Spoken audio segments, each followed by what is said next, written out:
The year was 2020, and the name George Floyd was on the lips of most of America. I was speaking before 84 of the newest recruits at the Milwaukee Police Department. I was introduced as Lieutenant Mark Smith of the Detroit Police Department and told that I had been deep undercover for the last 23 years in gang crimes. I was more nervous than I had ever been, maybe until this moment right now. And I hoped my poorly covered gang tattoos wouldn't give away my true identity, because, spoiler alert, I was not a police officer. And I could tell these individuals, young men and women, wanted nothing more than to arrest the bad guy, make our city safer. And so I challenged them. I said, Milwaukee had 14,000 arrests last year. There were 10 million nationwide. So if simply arresting people made our community a safer place, why isn't the United States the safest place on the face of this earth? I went on to explain there's going to be cases that you come across that you will never be able to unsee, forget. And for me, there was one such case of a 15-year-old, honor student, Boy Scout, member of the Young Astronauts program, who moved to the inner city and within months was befriended by gang members and was involved in a gang-related homicide. He would be sentenced to life in prison just 3 days after he turned 15 years old. After my presentation, I snuck out and headed to the cemetery. And it was a cold, rainy, somber day. And I immediately headed to the gravesite of a fallen officer. And I set up 2 photos. One of the officer that was murdered by somebody on parole in 2018, and the officer himself. And I donned an orange county jail jumpsuit, and I waited for those same recruits. And when they came, got off the bus, their confusion, it was palpable. Because they wondered, I'm sure, why are we in a cemetery? Why is the lieutenant standing in front of a fallen officer's gravesite? And why is he wearing an orange county jail jumpsuit? As they surrounded me, I reminded them of that 15-year-old and said that was a true story. The only thing that I left out was that 15-year-old was me. And I was the youngest member of a gang, the youngest inmate in the adult prison system. At 5 foot, 100 pounds, I couldn't defend myself, and it's no excuse. But I continued to get in trouble. I continued my gang involvement. I was constantly being sent to solitary confinement. And my longest stint was 4 consecutive years in a supermax prison. 4 years, 4 walls. And within those 4 walls, a shower, a sink, a toilet, and even a camera above that toilet. And there's a misconception because people think they find something else in a prison cell, and that's God. But you can only find lost things. And the implication there, bless you, is that God is lost. When in this case, I was. And in my worst moment as a human being, as I lay there, 8 straps across my body, my misbehavior at its peak, God found me. And in that moment, I renounced my gang affiliation.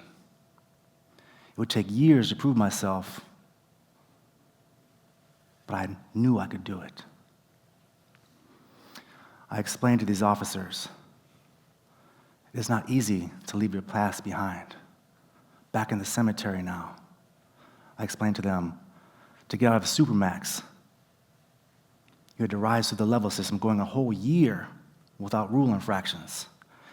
And I remember being in this little cell with 3 staff members in front of me, shackled, trying to talk over the clanking of metal.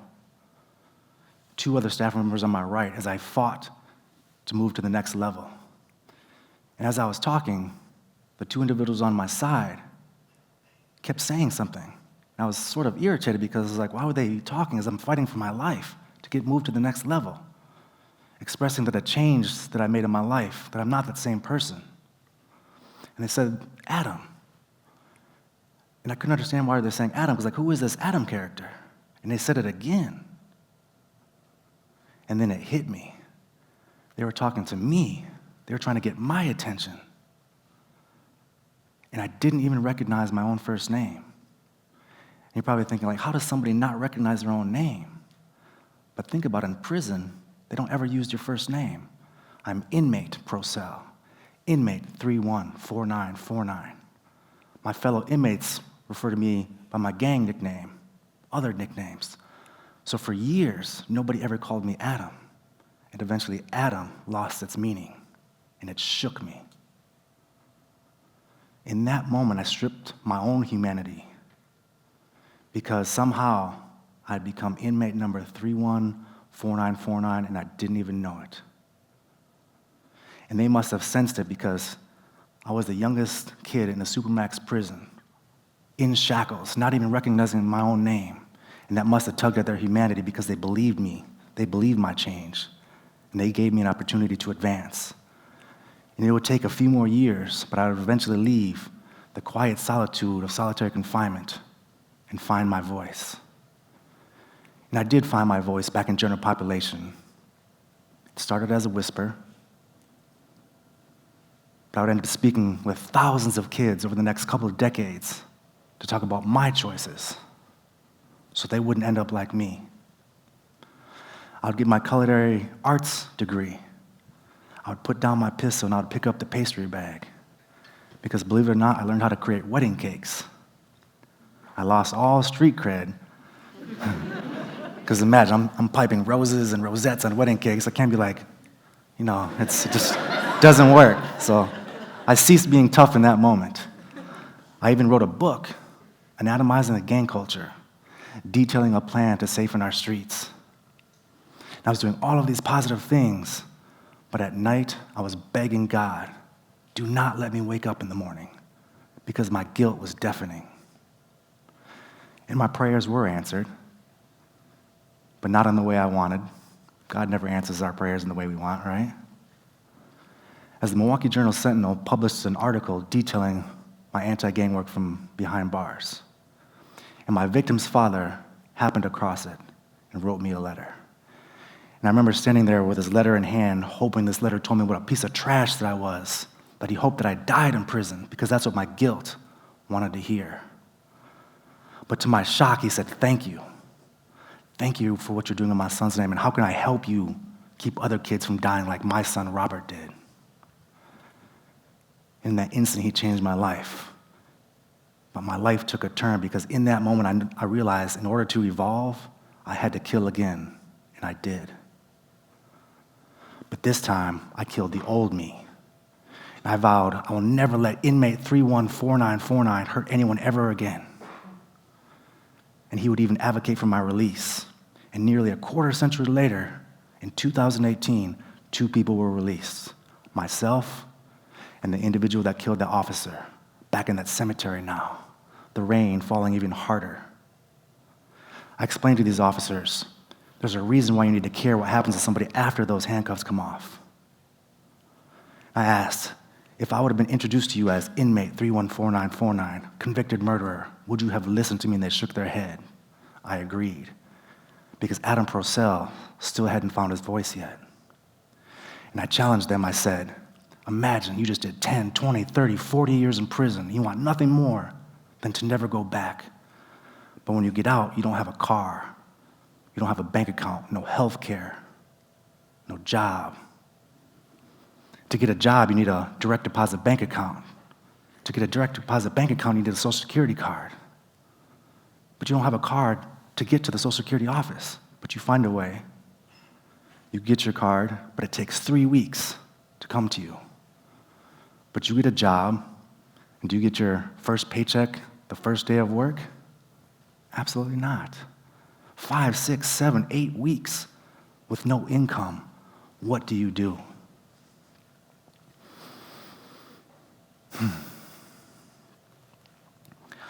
I was not silent there because I didn't know what to say or I forgot my words.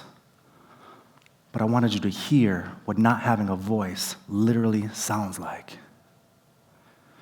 And while, yes, you're tasked with arresting the bad guys, if we don't provide a tangible way to lead a non-criminal lifestyle, what happens? That officer could still be a father, a husband, if we would have surrounded him with the resources he needs to succeed. These last 5 years, I felt more like a crossing guard than anything else, standing at the intersection of holding people responsible for their actions and providing tangible second chances at non-criminal lives. Non-criminal lives. And in 2018, a month prior to my release, the CEO of Partners in Hope was granted permission by the warden to give me my very first job interview in her prison visiting room. And she sat in on it. So you thought your first job interview was nerve-wracking. Imagine having the warden sit in on yours. And he explained to me, we're starting a faith-based prisoner reintegration organization where we want nothing more than to give men and women getting out of prison hope. H-O-P-E. 4 simple letters, yet perhaps the most 4 important letters you could ever hope to string together. You see what I did there? He said, you understand what it takes to change. Will you use your voice to help others understand? And he turned my whisper into a voice. After my presentation at the cemetery, I continued my work within the trenches of change, trying to better the relationship between police officer and the formerly incarcerated, because so many police shootings involve those two sides, and it's usually as a result of each not seeing the other as human. So I thought, how can we see each other as human? And I thought, for centuries, breaking bread serves to humanize one another. And so it is now processed that every single recruit in the Milwaukee Police Academy has to come eat dinner with the formerly incarcerated before they can ever get their gun and their badge. We see each other as human. And in 2023, I wondered, is there such a place where no bias towards a badge number, no bias towards an inmate number exists? And yes, there is such a place. Fortunately, that place is 10,000 feet in the air. So we took 10 Milwaukee police officers, 10 formerly incarcerated individuals, and we put them in a plane, fly 10,000 feet in the air, and jump out of that plane together. And I challenge you to be 10,000 feet up when that door of your plane opens and the plane shakes, trying to equalize in pressure, to hate that person next to you. We all are feeling that same fear. And if you can see that person as a human, then you can treat that person as a human 10,000 feet below. We are all human. More recently, I've worked to de-silo the reentry resources in Milwaukee. Each month, I coordinate an event called Home to Stay, where I invite 35 to 40 reentry service providers that help men and women get out of prison address the reentry barriers. Every resource that they need, under one roof, on a bus line. This is how we close the revolving door to incarceration. This is how we prevent victims from being created, tears from falling.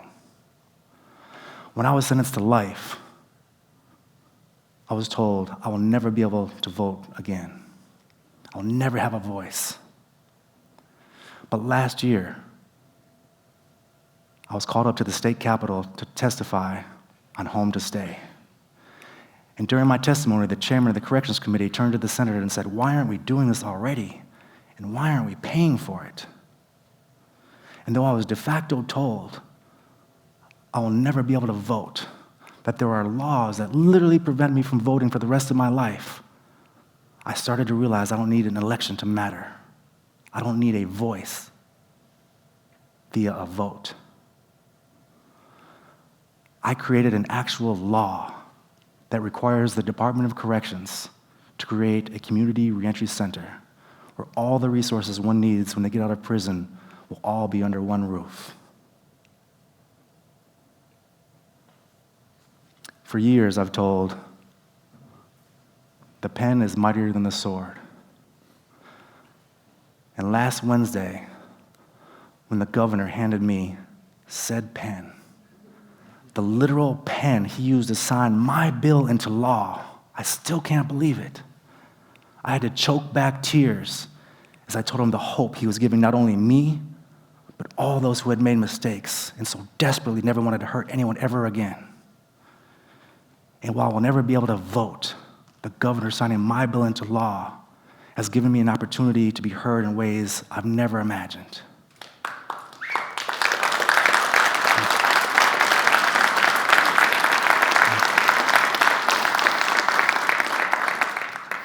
As I close, you may be wondering, why am I wearing an orange suit with the word inmate on the back? And while I deserved every single day I served in prison for my actions on September 26, 1995, forgiveness is a fickle entity, and sometimes forgiving ourselves is the most difficult thing of all. And sometimes when I walk past a mirror, I look, I still see myself reflected in orange. And so I wore this suit to lessen its power.